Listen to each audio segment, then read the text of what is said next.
अस्सलाम वालेकुम जी। Islamabad high court से मैं हूं फैसल अब्बास और मेरे साथ इब्राहिम मौजूद हैं। बात करेंगे कि जस्टिस बाबर सत्तार की फैमिली का जो कॉन्फिडेंशियल डाटा लीक किया गया, उसके बाद हाई कोर्ट ने तौहीन अदालत की कार्रवाई का आगाज़ किया है और बहुत ही अहम तरीन समाअत आज हाई कोर्ट के 3 रुकनी बेंच ने की है। आज वफाकी हुकूमत की जानिब से जो रिपोर्ट्स जमा करवाई गई और उसी के साथ ही मुस्लिम लीग नून के वो ट्विटर अकाउंट्स, वो सहाफ़ी जो कि जिन्होंने आप समझ लें कि पेड कंटेंट के ऊपर जस्टिस बाबर सत्तार की फैमिली का डाटा लीक किया ट्विटर अकाउंट के ऊपर और उसके बाद मुख्तलिफ़ किस्म के वीलॉग्स किए, वो तमाम इस वक्त शिकंजे के अंदर हैं।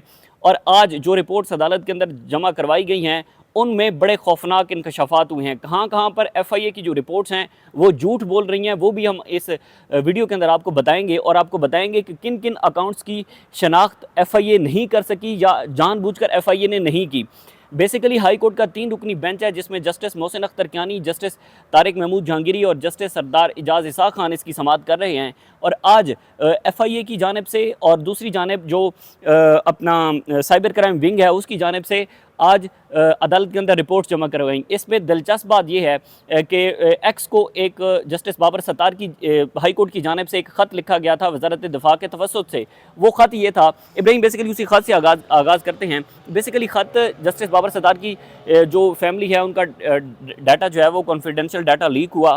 फिर उसके बाद एक्स को एक यानी कि ट्विटर को ख़त लिखा गया। ख़त में ये मौक़िफ़ अपनाया गया कि जिन जिन अकाउंट्स ने मोस्टली हम देखते हैं ना कि जो पेड सहाफ़ी हैं, बेसिकली बात की जाए तो जो इस्टेब्लिशमेंट के सहाफ़ी कहा जाए, इस वक्त की हुकूमत के सहाफ़ी कहा जाए, तो उन्होंने ट्विटर अकाउंट के ऊपर ट्वीट्स की। ट्वीट्स बेसिकली ये की कि जस्टिस बाबर सत्तार की वो फैमिली का डाटा उठाकर उन्होंने ट्वीट्स की, ठीक है। और आप ये अंदाज़ा लगाएं कि सिर्फ आधे घंटे के अंदर तमाम सहाफ़ियों ने सेम वही ट्वीट्स की जो मतलब उनको आई थी, उन्होंने कॉपी पेस्ट की। अब हाई कोर्ट ने ये किया कि हाई कोर्ट ने एक्स को वो ख़त लिखा कि आप हमारी मावनत करें, एक्स हमारी मावनत करे और एक्स बताए कि किन किन अकाउंट्स को जो है वो हम यहाँ पर आइडेंटिफाई कर सकते हैं। अगर एक्स चाहे तो अपना कोई नुमाइंदा पाकिस्तान के अंदर भेज दे और यहाँ पर वो अदालत को आगाह करे। जिस पर आज उससे मैं बताता हूँ, फिर आपको आपसे जानेंगे। वो बेसिकली एक्स की जानिब से अदालत को आज जो है वो जवाब एक्स का आया है। उस जवाब ये आया है कि एक्स ने जवाब दिया है कि आप अमरीकी सफारत खाने से रब्ता करें। एक्स जो है वो डायरेक्टली तौर पर कोई पे उसमें नहीं बता सकता, कोई आइडेंटिफाई नहीं कर सकता किसी अकाउंट को, या कोई भी मुआवनत अदालत की नहीं कर सकता। हाँ, अगर अमरीकी सफारत खाने से जो है वो इसको आप जवाब उससे ले सकते हैं, अमरीकी सफारत खाने से बात कर सकते हैं। आज साइबर क्राइम विंग FIA कार्रवाई क्या हुई है, बेसिकली क्या क्या इंकशाफात हुए हैं? बहुत बहुत शुक्रिया। देखें फैसल, मैं इस पूरे केस को ना आज मैं समझ रहा हूँ कि 2 हिस्सों में बुनियादी तौर पे तकसीम हो गया। उसकी बुनियादी वजह यह है कि जो आज जो केस जो को स्टार्ट हुआ था या जो वाला सारा मामला था वो जस्टिस बाबर सत्तार की पर्सनल डेटा और फैमिली डेटा के हवाले से था। अब जो अब आज ही बल्कि ये मीडिया के सामने ये खबर आई कि जस्टिस बाबर सत्तार वाले मामले में इस्लामाबाद हाई कोर्ट ने एक लेटर लिखा है एक्स इंतज़ामिया को कि आप हमें बताएं कि ये ट्रेंड्स कहाँ से चले और कहाँ से इसकी ट्वीट्स हुई। अब जो उसका जवाब है, उन्होंने कहा है कि आप सफारत खाने के ज़रिए रब्ता करें। पाकिस्तान का जो सफारत खाना है अमेरिका के अंदर, वो वहाँ पे एक्स के दफ्तर जो लिख के देगा और उसमें अदालती हुक्म दायर है वो साथ लगाएगा कि अदालत के हुक्म के बाद हमने ये फैसला किया कि हमें इनके जो है डेटा दिया जाए। अब ये सारा डेटा वहाँ से जिस वक्त आएगा उस वक्त चीज़ें खुलेंगी। लेकिन यहाँ दिलचस्प चीज़ ये हुई कि जिस वक्त जस्टिस सरदार इजाज़ इसाक खान साहब की तरफ से ये पूछा गया कि एक जज को उसका डेटा लीक किया गया क्योंकि PTA का केस उसके पास पेंडिंग है और वहाँ पे वो सख्ती का सामना करना पड़ रहा है PTA को। अब मामला 2 है, इस तरह नज़र से हो गया, फैमिली का डेटा लीक हुआ, किस किस ने ट्वीट किया, ये चीज़ें तो चलो सामने आ गई। लीक किसने किया डेटा, मिसाल के तौर पे सबसे बड़ा सवाल ये सबसे बड़ा सवाल ये है, नादरा से किया, इमिग्रेशन से किया, कहाँ से लीक हुआ, ये बहुत इंपॉर्टेंट चीज़ थी। अदालत ने अभी तक इस मामले को टेकअप नहीं किया।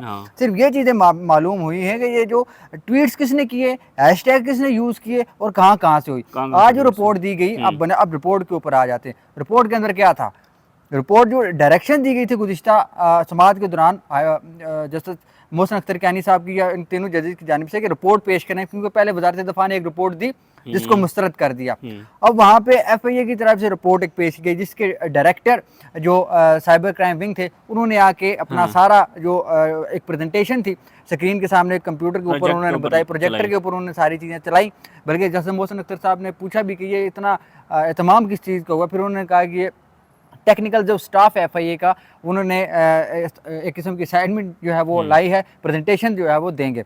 अब वहाँ पे ये हुआ कि उन्होंने कितने अकाउंट्स बेसिकली आइडेंटिफाई हुए हैं और उसमें से ट्विटर के अकाउंट कितने हैं और बाकी जो अदर सोशल मीडिया प्लेटफॉर्म्स हैं उनके कितने हैं? देखें सारे अगर हम सोशल मीडिया के अकाउंट देखें ट्विटर से हट के, वो तकरीबन बनते हैं 45, जिसमें फेसबुक का शामिल है, इंस्टाग्राम शामिल है और साथ में यूट्यूब शामिल है। 45 अकाउंट्स ऐसे हैं जो इन तीनों प्लेटफॉर्म के ऊपर जिन्होंने बाकायदा मुहिम का आगाज़ किया और जस्टिस बाबर सत्तार साहब के खिलाफ इन्होंने ट्वीट्स किए और हैशटैग यूज़ किए। अब मुख्तलिफ जो हैशटैग से वो किन किन लोगों ने इस्तेमाल किए, कहाँ से इस्तेमाल हो। एक हैशटैग का उन्होंने बताया कि वो कश्मीर से ख्वाजा मोहम्मद यासीन है, नीलम वैली से या कहीं से, वो उन्होंने जो है वो इस्तेमाल किया, जिसके ऊपर अदालत ने कहा ये बड़ी हैरान कुन बात है कि एक कश्मीर में बैठा हुआ शख्स वो इस्लामाबाद हाई कोर्ट के किसी जज के मामले में इस तरह की बातें कर रहा है, ये बड़ी हैरान कुन है, समझ में नहीं आ रही। और वो सेम, और जस्टिस सरदार इसाक खान साहब ने ये भी कहा कि सेम वही है कि एक बंदा कश्मीर में बैठा है, एक बंदा जेलम में बैठा है और एक बंदा कराची में बैठा है, और सेम मिनट्स के अंदर वो बंदे सेम एक जज के खिलाफ ट्वीट्स कर रहे हैं, तो ये कैसे मुमकिन है? बिल्कुल ऐसे ही है।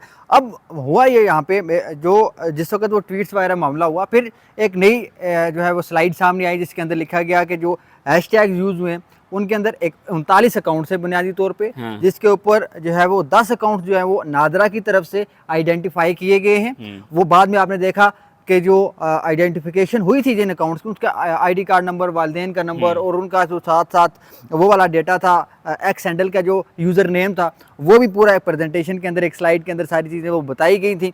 उसके बाद जो है वो अदालत की तरफ से उनसे पूछा गया कि ये डेटा कहाँ से आया, उन्होंने बताया जी नादरा से। तस्दीक करने के बाद ये सारा मामला आया। उसके अंदर एक सहाफ़ी भी शामिल है। अब वो सहाफ़ी हैरानकुन तौर पे, आप भी इस बात में मुत्फिक होंगे, वो सहाफ़ी वो हैं जिनको हम नहीं जानते। अब बहुत सारे सहाफ़ी ऐसे हैं जो कॉपी पेस्ट जो है वो ट्वीट कर देते हैं, वही वाले ट्वीट जो जस्टिस बाबर सत्तार साहब के खिलाफ उन्होंने किए। लेकिन हैरानकुन तौर पर जिसको मैंने सोचा 10 सहाफ़ी हैं या इतने सारे लोग, चंद सहाफ़ी भी हैं वो, और शायद उनके जान पहचान बड़े साफियों का नाम भी होगा जो इस तरह के ट्वीट्स करते हैं, लेकिन वो नाम नहीं था, नाम नहीं बताया गया। और एक इसमें इंटरेस्टिंग चीज़ मेरे लिए इब्राहिम ये थी कि ठीक है FIA ने अदालत को बताया कि एक सहाफ़ी हैं जिन्होंने ट्वीट किया है, लेकिन वो अगर उस दिन के ट्वीट्स उठाकर देख लें तो मेरे ख्याल में ये 15 से 20 सहाफ़ी वो बनते हैं जिन्होंने जस्टिस बाबर सत्तार के खिलाफ ट्वीट्स किए हैं। वो सिर्फ एक सहाफ़ी नहीं, सारे बड़े सहाफ़ी हैं, सारे बड़े सहाफ़ी हैं, बड़े सहाफ़ी हैं, और उन्होंने जो ट्वीट्स की हैं, में बड़ी भी है, बड़ी भी है, अच्छा बड़ी भी है। वो सदीक जान साहब ने एक का तो ट्वीट भी किया होता गरीदा बाकी लोगों को सारे जानते हैं। बाकी जो सहाफ़ी हैं कुछ पाकिस्तान में, कुछ पाकिस्तान से बाहर हैं, इसी चीज़ का वो फ़ायदा उठा रहे हैं कि पाकिस्तान के जो PTA है इनके पास एक्सेस नहीं है, वहाँ एक्सेस नहीं है। अच्छा, उसमें ये हुआ कि वो मैं हैरान ये था कि अब FIA को जेलम के अंदर बैठे बंदे पता चल गए हैं, कराची के अंदर बैठे, कश्मीर के अंदर बैठे बंदे पता चल गए हैं, लेकिन उनको वो सहाफ़ी, उन सहाफ़ियों के ट्वीट्स नज़र नहीं आए जो कि फेमस हैं, जो कि रोज़ाना टीवी पर आते हैं, हुकूमत के हक में और ख़ास लोगों के हक में बयानियां बनाने में मजबूत किरदार अदा करते हैं। और उनके ट्वीट्स पर माशाल्लाह फॉलोवर और उनके रीट्वीट्स, लाइक्स भी ज़्यादा होते हैं, रीच बहुत अच्छी आती है, पैसे भी आते हैं। अब तो वो अकाउंट जो है वो FIA आइडेंटिफाई नहीं कर सकी। FIA ये आइडेंटिफाई कर सकी है कि जो आम एक लोग हैं जेलम के अंदर, कराची के अंदर, कश्मीर के अंदर, वो लेकिन FIA यहाँ पर हमें नाकाम नजर आई है। हालांकि चाहिए तो यही था कि सबसे पहले जिस सहाफ़ी ने ये ट्वीट किया था और पाकिस्तान लायर फोरम के अकाउंट से ये ट्वीट हुआ था, फिर सबको उसने कोट किया, तो उन अकाउंट्स को पकड़े जो असल में इसके जिम्मेदार हैं। अच्छा फैसल, एक और मजे की मैं आपको बात बताऊँ, ये ट्वीट्स हो गए, सारा मामला हो गया। अब यहाँ पे चीज़ बुनियादी तौर पे ये जितने हैशटैग से सब बताया, ये कहाँ से चले, किस किस ने इनको चलाया और किस किस वक्त ट्वीट्स हुए, सारी डिटेल्स आ गई कि 51,000, उन्होंने कहा कि गुज़िश्ता 3 माह में 51,000 अकाउंट जो हैं वो ट्विटर पे या एक्स के ऊपर जो लॉगिन हुए, उसके अंदर से ये सारी चीज़ें, एक मुहिम जो है वो चली। अब बात ये है कि अदालत को बताया गया यहाँ पे, ये देखें पाकिस्तान की नाइली है, ये बदकिस्मती है। जिस वक्त जस्टिस मोहसिन अख्तर कियानी साहब से ये पूछा गया, उन्होंने ये पूछा एडिशनल अटॉर्नी जनरल से कि पाकिस्तान के अंदर दीगर जो कंपनीज हैं उन्होंने उनके दफातर क्यों नहीं हैं वहाँ पे, और साथ में उन्होंने कहा जो साइबर एजेंसियाँ, साइबर क्राइम एजेंसियाँ दूसरे ममालिक की, इंटरनेशनल जो बड़े ममालिक हैं, उनकी अपनी अपनी SOPs हैं, उनका अपने कानून है, जिसकी वजह से वो रेगुलेट करती हैं इन सारे प्लेटफार्म्स को। जिसके ऊपर एडिशनल अटॉर्नी जनरल साहब ने कहा कि माजी के अंदर हमारी हुकूमती सतह पर भी बात हुई, PTA की तरफ से भी मुख्तलिफ कंपनीज के साथ बात हुई, लेकिन वो रजामंद नहीं है। वहाँ पे जस्टिस मोहसिन अख्तर कियानी साहब ने कहा इसका मतलब है आपकी कानून साजी नहीं है, आप कानून साजी करें, ताकि वो कंपनीज आगे पाकिस्तान के अंदर जो है वो अपने दफातर खोलें। और हमारा, क्योंकि उन्होंने कहा कि हमारे सालमियत के लिए खतरा है, बहुत सारी चीज़ें ऐसे। एडिशनल अटॉर्नी जनरल साहब ने एक बात में ये बात बताई, उन्होंने बताया कि इस तरह की जो चीज़ें हैं बाहर से बैठ के पाकिस्तान के खिलाफ, पाकिस्तान के इदारों के खिलाफ जो ट्वीट्स होते हैं, उन तक ना FIA की जो है वो एक्सेस है, ना PTA की एक्सेस है, ना किसी दूसरी ऐसी कंपनी की या कैसे ऐसे इदारे की एक्सेस है जो उसको रेगुलेट करता हो। और दूसरी चीज़ उन्होंने कहा कि जिस वक्त बैरून मुल्क से कोई ट्वीट होता है, उस वक्त पाकिस्तान के किसी इदारे की एक्सेस वहाँ तक इस वजह से नहीं पहुँच सकती क्योंकि उसकी जो ID होती है या जो नंबर होता है वो बिल्कुल मुख्तलिफ हो जाता है, जिसको हम उसका IP एड्रेस को आइडेंटिफाई नहीं किया, वो नहीं कर सकते बैरून मुल्क की। बहरहाल ये बड़ी अहम तरीन समात थी और इस समात जो है वो मुलतवी हुई है। गर्मियों की जो तातीलात हैं उसके बाद दोबारा जस्टिस बाबर सत्तार की फैमिली का कॉन्फिडेंशियल डाटा लीक करने पर तौहीन अदालत की दोबारा कार्रवाई जो है वो शुरू की जाएगी। और इसमें जो लोग भी हैं ज़ाहिर है उनके खिलाफ तो इस 3 रुकनी बेंच ने वाजे कर रखा है। एक और चीज़ भी है जो जस्टिस मोहसिन अख्तर कियानी साहब की जो दरख्वास्त है, उसके ऊपर भी जो दूसरा लार्जर बैंक है chief justice Islamabad high court की सरबराही में, वो भी मुमकिन है कि उसकी भी समाअत जो है इस महीने या अगले महीने में हो जाएगी, फिर वो भी डिले हो जाएगा 1-1.5 महीने, क्योंकि उस वक्त शायद chief justice of Islamabad high court जो है वो भी छुट्टियों पर चले जाएंगे। लेकिन उसमें एक मज़ेदार बात यह है कि मुझे जो स्ट्रॉन्ग केस लगता है ना वो जस्टिस बाबर सत्तार का लगता है, क्योंकि उसमें मोहसिन अख्तर कियानी साहब खुद बैठे हैं। बहरहाल जो भी तफसीलात होंगी शेयर करते रहेंगे। हमें हाई कोर्ट से इजाज़त दीजिए। अल्लाह हाफ़िज़।